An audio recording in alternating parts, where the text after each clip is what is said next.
So every week, you get different problems to get into problem solving. And so the problem this week is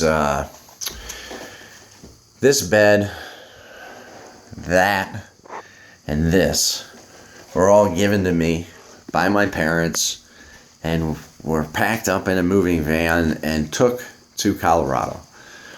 This was before we were married. She was living with us a little bit, us being me and my parents. She'd come over, and feel all embarrassed and hated it, did nothing but complain about it.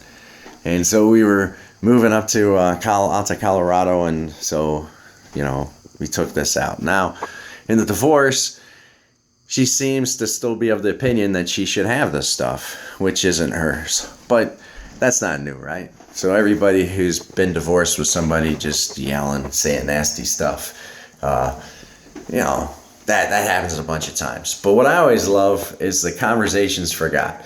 So you see the stairwell? You see this door that's trimmed in right here? So the idea is the air falls and raises up through the house and is terrifically inefficient. Originally there was a door there and a door there. When I rebuilt the stairway, we got rid of the door on this side. So there was no way to keep the air from coming up or falling down. The staircase was one dilemma. The other is if kids are going between the second and third floor and you're a highly distracted mom and you're in there doing something, how do you know the kids aren't coming down the staircase? That would make a mom real nervous, right? So she wanted a gate right here. And I was like, well, we could solve a bunch of problems by just putting a door in. And then you can key the lock, you're going on vacation, or the kids are in, or you're just real nervous at night for some reason. Otherwise, you can put it open, It's kind of nice, and it stops a lot of the sound from coming up. So if you're entertaining and kids are asleep, you don't have to change how you're talking because you're going to wake up the kids. Like, it was really nice. But the conversation about, by the way, I always like to get in here, this house was found unfit for kids by Summit County of Ohio. So, put that in your pipe to smoke. But when we put in this door, there's no way to get that furniture in. The furniture came up, like you can't fit a full 4-foot by 8-foot sheet of plywood in there.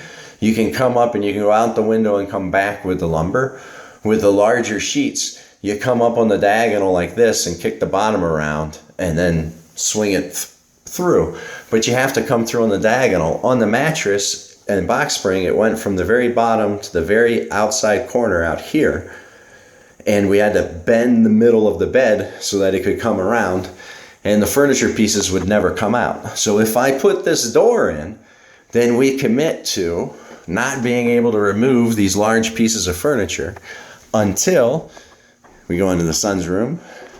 This window becomes into a door that then could go to like a raised deck with railing around it, and then you could lower the furniture or bring something big in and out off the deck.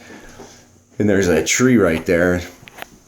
So my daughters were in the room first. That's a magnolia tree, makes this beautiful white and pink flowers, and it got real sick. So I had to trim a bunch of branches on this side and give it some medicine. So when I trimmed it in the shape of a big heart, like this big, awesome, like 3-dimensional Disney World heart to get filled with flowers. So, question of the week.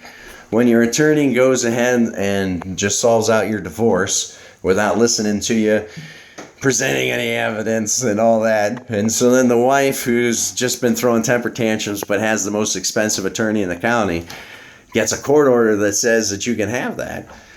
Well, it's from before the marriage, and you can't get it out of the house physically.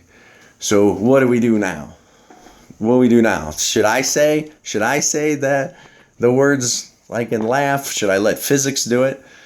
What shall we do? Have a wonderful week.